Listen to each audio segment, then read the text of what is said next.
आज से हम पर्यावरण एवं पारिस्थितिकी संबंधित एक नया टॉपिक स्टार्ट करने जा रहे हैं। इसमें इस पर्यावरण एवं पारिस्थितिकी के से संबंधित आज हमारा पहला लेक्चर है। इसमें हम पढ़ेंगे पर्यावरण के बारे में और पारिस्थितिकी क्या होती है, पारिस्थितिकी के घटक कौन कौन से है।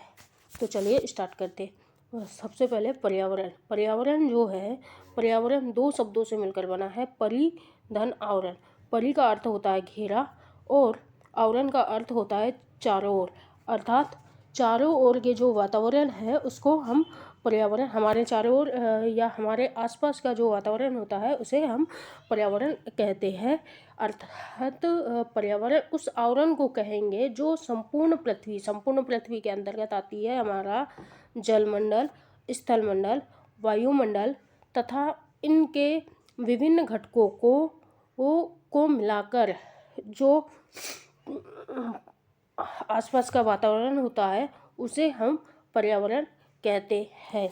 पर्यावरण के अंतर्गत, हमारे पर्यावरण के अंतर्गत जैविक और अजैविक दोनों प्रकार के घटक आते हैं। जैविक अर्थात जिसमें जीव हो, मतलब सजीव, और अजैविक अर्थात निर्जीव, जिसमें जीव नहीं है। दोनों प्रकार के सजीव और निर्जीव घटक पर्यावरण के अंतर्गत सम्मिलित है। ठीक है। पर्यावरण संरक्षण अधिनियम आया था 1986 में। पर्यावरण संरक्षण अधिनियम आया था 1986 में। इस पर्यावरण संरक्षण अधिनियम 1986 की धारा 2 क में पर्यावरण के संबंध में परिभाषा दी गई है कि पर्यावरण में किन किन चीज़ों को शामिल किया गया है। तो चलिए हम जानते हैं किन किन चीज़ों को शामिल किया है। पर्यावरण संरक्षण अधिनियम 1986 की धारा 2 क के अनुसार पर्यावरण में वायु, जल, भूमि, मानवीय प्राणी मतलब मानव समाज, अन्य जीव जंतु मतलब सभी प्रकार के जीव जंतु, पौधे, सूक्ष्म जीवाणु और उनके मध्य जो अंतर संबंध होते हैं उनको पर्यावरण के अंतर्गत शामिल किया गया है। किन किन चीज़ों को शामिल किया गया है पर्यावरण संरक्षण अधिनियम 1986 की धारा 2 क में? इसमें पर्यावरण के अंतर्गत शामिल किया गया है वायु, जल, भूमि, मानवीय प्राणी, अन्य जीव जंतु, पौधे, सूक्ष्म जीवाणु और उनके मध्य जो विद्यमान अंतर संबंध होते हैं उनको पर्यावरण के अंतर्गत शामिल किया गया है। यह किसमें किया गया है? पर्यावरण संरक्षण अधिनियम 1986 की धारा 2 क में। ठीक है। चलिए आगे हम बढ़ते हैं। आगे अब हम पढ़ते हैं पारिस्थितिकी क्या होती है और पारिस्थितिकी के बारे में। सबसे पहले पारिस्थितिकी शब्द को सबसे सर्वप्रथम पारिस्थितिकी को ओक्योलॉजी सर्वप्रथम अर्नेस्ट हैकल ने 1869 में सर्वप्रथम अर्नेस्ट हैकल ने ओक्योलॉजी शब्द का प्रयोग किया था। ओक्योलॉजी शब्द का प्रयोग किसने किया था? अर्नेस्ट हैकल ने 1869 में किया था। ओक्योलॉजी एक ग्रीक शब्द है, ग्रीक भाषा का शब्द है। ओक्योलॉजी दो शब्दों से मिलकर बना है, ओकियोस और लोगोस। ठीक है। ओकियोस और लोगोस। ओकियोस का अर्थ होता है रहने का स्थान और लोगोस का अर्थ होता है अध्ययन। अर्थात जीव विज्ञान की पारिस्थितिकी जो है जीव विज्ञान की वह शाखा है जिसके अंतर्गत जीवधारियों और उनके वातावरण के पारस्परिक संबंधों का अध्ययन करते हैं। ठीक है। यह एक निश्चित भौगोलिक क्षेत्र या वास स्थान में निवास करने वाले विभिन्न जैविक समुदाय के लिए पारिस्थितिकी कहलाता है। ठीक है।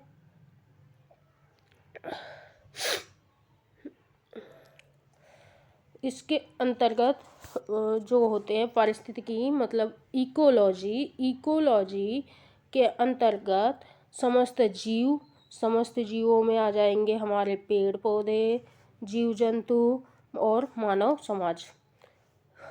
पारिस्थितिकी के अंतर्गत आ जाएंगे समस्त जीवों में आता है, पेड़ पौधे भी आते हैं, जीव जंतु भी आते हैं और मानव समाज, और उसके भौतिक पर्यावरण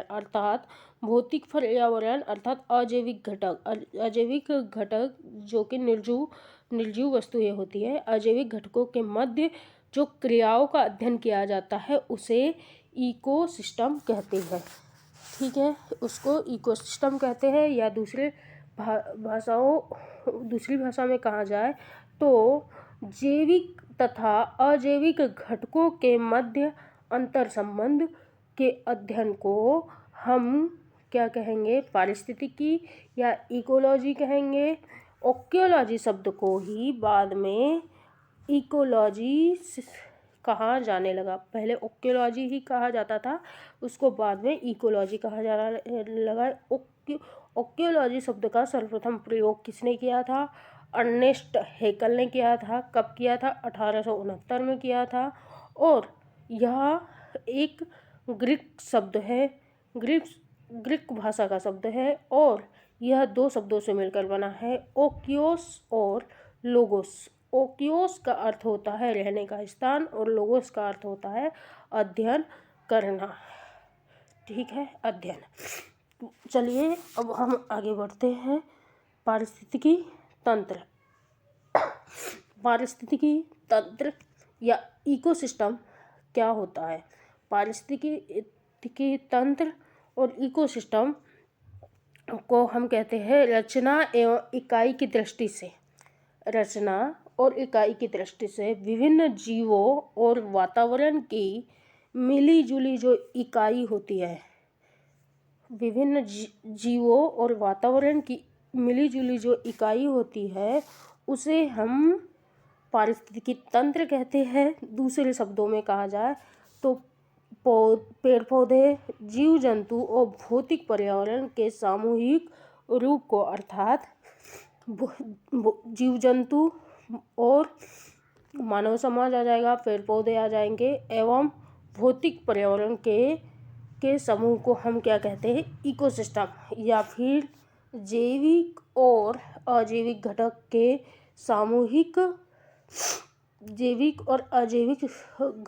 सामूहिक रूप को भी हम क्या कहेंगे? इकोसिस्टम।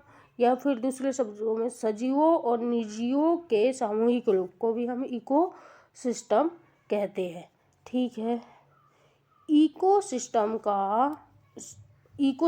जो शब्द है उसका, या पारिस्थितिकी तंत्र, हिंदी में इसे कहते हैं पारिस्थितिकी तंत्र या इकोसिस्टम का प्रयोग सर्वप्रथम सन 1935 में A.G. टेंसले ने किया था।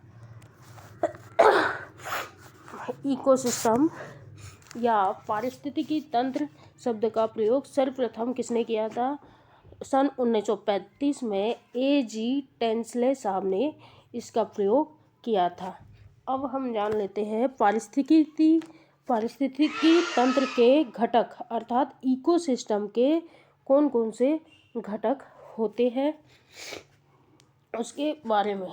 मेन रूप से इकोसिस्टम जो होता है, इकोसिस्टम के दो घटक है, अजैविक घटक और जैविक घटक। अजैविक घटक को हम जानते हैं निर्जीव से, और जैविक घटक को हम कह सकते हैं सजीव। ठीक है, अजैविक घटक जो होते हैं वह होते हैं 3 प्रकार के। 3 वर्गों में अजैविक घटकों को बांटा है। कौन कौन से वर्ग हैं? पहला भौतिक कारक, दूसरा अकार्बनिक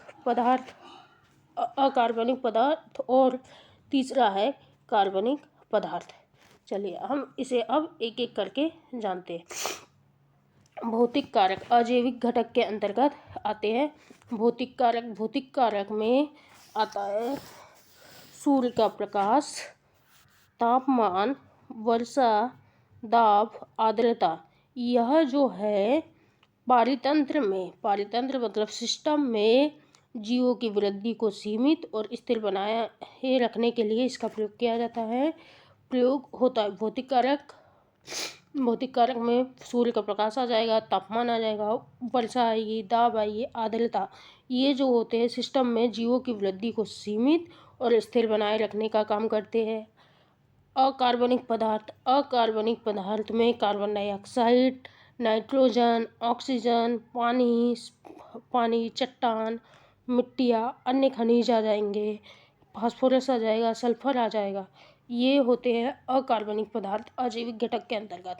इसके आगे कार्बनिक घटक जो होते हैं, कार्बनिक घटक में आते हैं कार्बोहाइड्रेट, वसा, प्रोटीन आ जाता है, लिपिड आ जाता है, ह्यूमिक पदार्थ आ जाते हैं, जो कि हमारे जो सजीव तंत्र के मूलभूत अंग होते हैं। सजीव तंत्र मतलब कि हमारे जो जैविक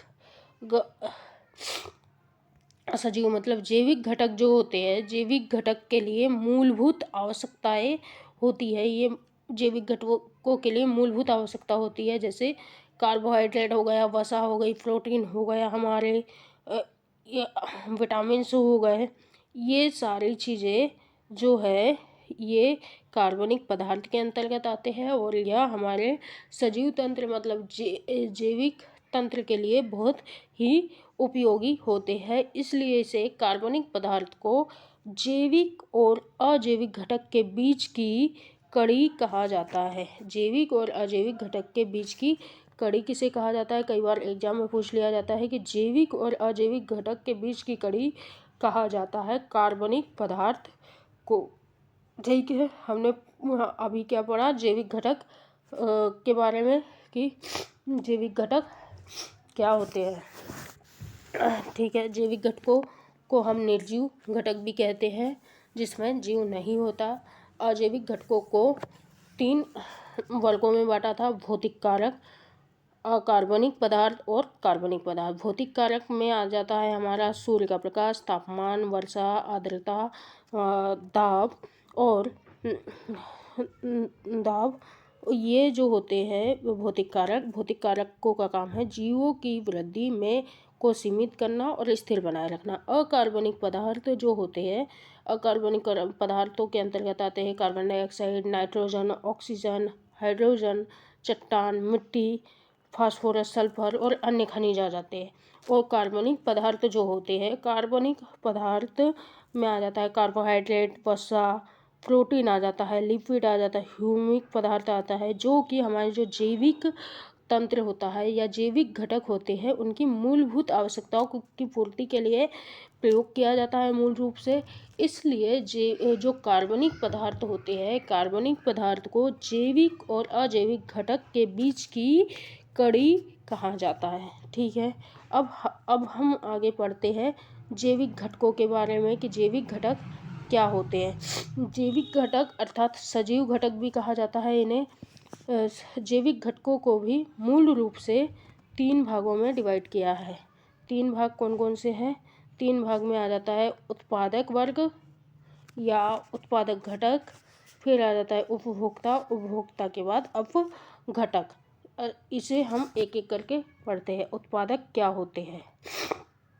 उत्पादक को हम स्वपोषी घटक भी कहा जाता है। स्वपोषी घटक मतलब कि वो किसी और के अपना भोजन खुद के द्वारा बनाए गए भोजन खुद भोजन बनाते हैं, किसी और के ऊपर डिपेंडेंट नहीं होते। उन्हें उत्पादक या स्वपोषी घटक कहा जाता है। इसके अंतर्गत आते हैं पेड़ पौधे आते हैं, कुछ जीवाणु आते हैं, कुछ सेल आते हैं, जो कि प्रकाश की उपस्थिति में सूर्य के प्रकाश की उपस्थिति में सरल अजैविक घटकों से अपना भोजन खुद स्वयं बनाते हैं। उन्हें स्वपोषी या उत्पादक कहते हैं। दूसरे पॉइंट उपभोक्ता जो होते हैं यह विषमपोषी कहलाते हैं और स्वपोषियों के द्वारा संश्लेषित किए गए भोजन को खाते हैं। उपभोक्ता जो होते हैं, उपभोक्ता स्वयं भोजन नहीं बनाते हैं। यह डिपेंड करते हैं किसके? उत्पादक जो भोजन बनाते हैं या स्वपोषी जो भोजन बनाते हैं उनके ऊपर, उनके द्वारा जो संश्लेषित भोजन होता है उसके ऊपर डिपेंड रहते हैं उपभोक्ता को भी 3 वर्गों में बांटा है: प्राथमिक उपभोक्ता, द्वितीयक उपभोक्ता और तृतीयक उपभोक्ता। प्राथमिक उपभोक्ता जो होते हैं वह अपने भोजन के लिए पूर्ण रूप से प्राथमिक उपभोक्ता जो होते हैं वह अपने भोजन के लिए पूर्ण रूप से उत्पादक वर्ग मतलब कि पेड़ पौधों पर पूरी तरह से निर्भर होते हैं। जैसे एग्जाम्पल के लिए गाय, बकरी, खरगोश, हाथी, हिरन और भी अन्य जो शाकाहारी हैं, शाकाहारी जीव होते हैं, जीव। ठीक है।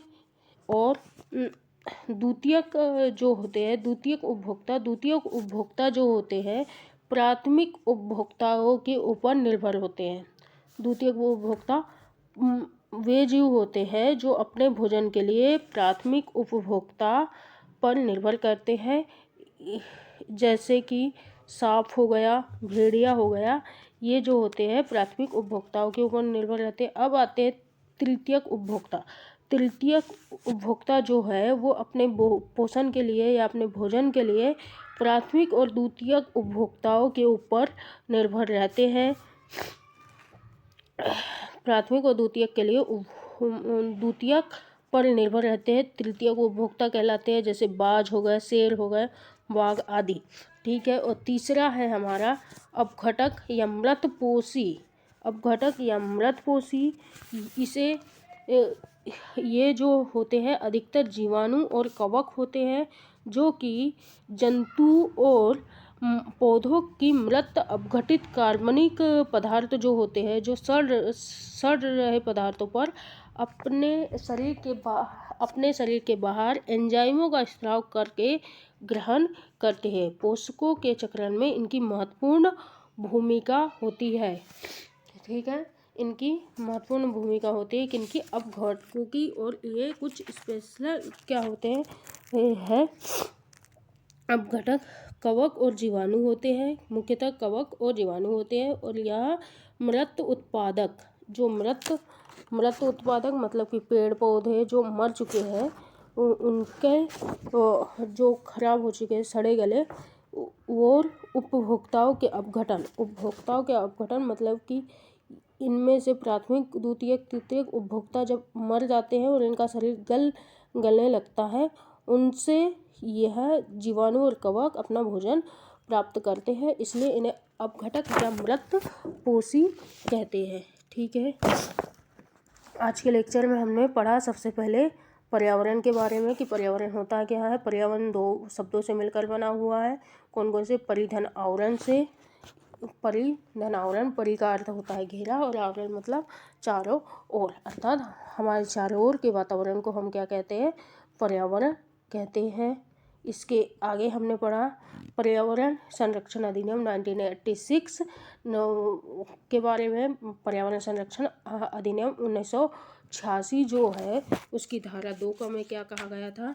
पर्यावरण की परिभाषा दी है। पर्यावरण में किन किन चीज़ों को शामिल किया गया है उन्होंने उसमें दिया है कि वायु, जल, भूमि, मानवीय प्राणी, अन्य जीव जंतु, पौधे, सूक्ष्म जीवाणु और अन्य उनके मध्य विद्यमान अंतर संबंध को पर्यावरण के अंतर्गत शामिल किया है। फिर हमने इकोलॉजी पढ़ा। इकोलॉजी में सबसे पहले इकोलॉजी को पहले कहा जाता था ओक्योलॉजी। ओक्योलॉजी शब्द का अर्थ होता है, ओक्योलॉजी शब्द का सबसे पहले प्रयोग किसने किया था? अर्नेस्ट हेकल ने। कब किया था? 1869 में। यह ग्रीक भाषा का शब्द है, 2 शब्दों से मिलकर बना है, लोगोस और ओक्योस। ओक्योस का अर्थ था रहने का स्थान और लोगोस का अर्थ था अध्ययन करना। ठीक है।